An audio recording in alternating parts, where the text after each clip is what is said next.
Olá, turma do sexto ano, tudo bem com vocês? Bom, espero que sim. E vamos aí a mais uma aula de geografia, tá? Eu sou a professora Edviges e peço a vocês que peguem aí o livro de vocês para acompanhar aí mais um vídeo, tá? E continuamos ainda falando sobre a unidade 5 com o tema energia, capítulo 1, estrutura energética, né?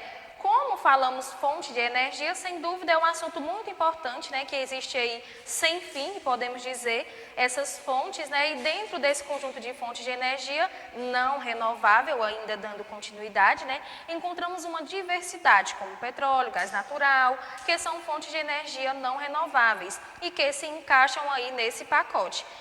E também, né, temos aí que existem outro conjunto também como carvão mineral, tá? Que eu vou passar aqui para vocês, falando sobre o carvão mineral, tá? Que é um combustível fóssil muito usado aí atualmente nas siderúrgicas e usinas termoelétricas para a produção de energia. E é um recurso natural não renovável, originado de restos de plantas ao longo de milhões de anos. Peço a você aí que pegue no seu livro, tá? Pegue aí o seu livro na página 208, para observar aí essa imagem falando aí sobre o carvão mineral, diferentes tipos de carvão mineral, conforme aí o tempo geológico, né? Carvão mineral, fonte de energia formada pela transformação de matéria orgânica depositada em ambientes úmidos ao longo do tempo geológico. Os restos de vegetais depositados com os sedimentos minerais e rochas são transformados por meio da pressão exercida pelas camadas superiores e do aumento da temperatura, que causam um processo de mineralização da matéria orgânica e originam aí o carvão mineral, tá? Uma fonte de energia muito importante, até mesmo porque suas características, né, tem aí suas características históricas, tá? Sabemos que no passado, né, o homem passou na história da humanidade, ele passou a usar uma quantidade muito grande de máquinas, né? E essas máquinas eram caracterizadas por uma invenção que foi a máquina a vapor, tá? E daí foi sofrendo suas variações e ao longo do tempo logo passou a ser utilizado uma variedade muito grande de diferentes indústrias. Então, o que movimentava essas máquinas era o carvão mineral, tá? O carvão mineral se deu, né, no continente, nos continentes, como diferente do petróleo, né, que se forma nos mares rasos. Então, sua formação ocorreu com o soterramento de matéria orgânica. Então, no gráfico, você pode observar aí esse processo de formação, tá? Observe aí no livro de vocês que nós temos aí a tufa, que já é um tipo de carvão mineral, tá? Com um teor de carvão de 60% com menor qualidade energética, um pouco, tem a sua qualidade aí menor, tá? Temos o lignito, observem também aí no livro de vocês, tá? Tem aqui na imagem de número 2, tá? Com 70% de qualidade, né? Superior aí à tufa e lembra a lenha, tá? Temos aí também o carvão betuminoso, né? O betuno, com uma parcela maior e mais significativa, né? Uma parcela aí de 80% de teor de carbono, tá? E temos o antracito, que chega a quase 100% de puro carbono, além de ser muito usado também para a produção de energia, ele também é uma das matérias-primas para a produção do aço, tá? Observem aí esses diferentes tipos de carvão mineral conforme aí o tempo geológico, tá? E por outro lado, nós temos uma grande quantidade de poluentes que o carvão mineral emite, né? Principalmente esses poluentes que estão diretamente ligados com os chamados gases do efeito estufa. E agora nós vamos falar um pouco sobre energia nuclear, tá? Que podemos aí identificar como materiais radioativos, tá? Ainda mais problemático que o carvão mineral, tá certo? Como podemos ver aí na imagem, é uma usina nuclear e ela existe com a função de produção de energia elétrica. Existem aí muitas modalidades nesse caso, tá? Ela recebe a denominação de nuclear ou radioativa, tá? Por causa da do principal combustível, tá? Que são os principais e famosos minerais radioativos e são encontrados na natureza, nas reservas e também nas mais diferentes regiões. E aqui nós estamos falando um pouco aí sobre a energia, tá? Sobre essa energia nuclear ou minerais radioativos, que sua principal utilização é a produção de energia elétrica através de usinas termonucleares. Essas usinas funcionam a partir da fissão, ou seja, separação nuclear, controlada dentro dos reatores. A fissão ou a separação gera calor e aquece a água e transforma em vapor. Embora a energia nuclear seja muitas vezes apontada como uma alternativa viável ao carvão e ao petróleo, ela não é uma fonte de energia renovável. A energia nuclear requer urânio, um elemento metálico radioativo que deve ser extraído da terra e não é rapidamente reposto. E agora nós vamos falar sobre as fontes de energias renováveis, tá? Também chamadas de ilimitadas. Essas fontes correspondem às fontes de energia solar, eólica e hídrica das ondas e marés, biomassa e geotérmica. São consideradas limpas, pois são menos poluentes que as fontes não renováveis. Afinal, são encontradas na natureza em quantidade suficiente para suprir a atual demanda da energia. E é interessante saber porque esse conjunto de fontes de energia recebe esse nome, tá? Que o nome já diz, renovável, né? Isso é um tipo diferente daquela energia não renovável, onde uma vez que fazemos a sua utilização, daí temos a capacidade de produzir novamente para que ela volte aí a ser produzida, tá bom? Temos aí a energia hídrica, certo? Então, e aqui nós temos aí, acompanhando também no livro de vocês, na página 210, temos aí a imagem, observando essa imagem de uma usina hidrelétrica, que é de onde nós temos de tirar muitas informações, tá? Temos que saber que a principal fonte de energia renovável é a energia solar, tá bom? É energia solar. Se não fosse a nossa energia solar, tá?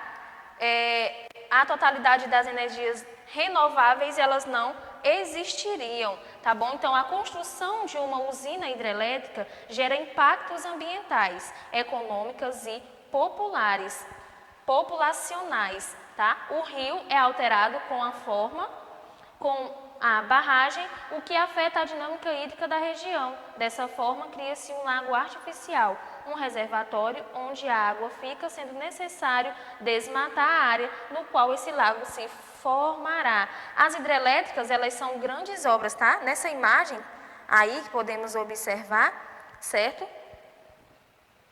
Da energia hídrica, tá? Você pode observar que a imagem aí nós temos como um grande componente o nosso Sol, o Sol no planeta, tá?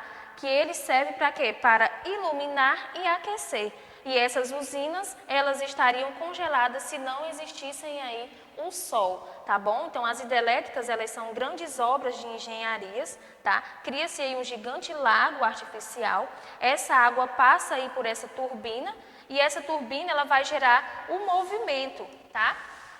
Que você observando aí no seu livro, aqui onde estão as turbinas que vão aí gerar esse movimento, e esse movimento é que vai gerar, através do magnetismo, uma corrente elétrica. Então, a água vai se transformar em uma energia de movimento, tá? Em uma energia cinética, que ocorre nessa parte aí onde existem os dutos aceleradores, onde a água acelera, e lá embaixo aí tem as turbinas em si. E é importante destacar que esses lagos, eles servem também como reservatórios de água, tá? Podem aí proteger contra longos períodos de estiagem.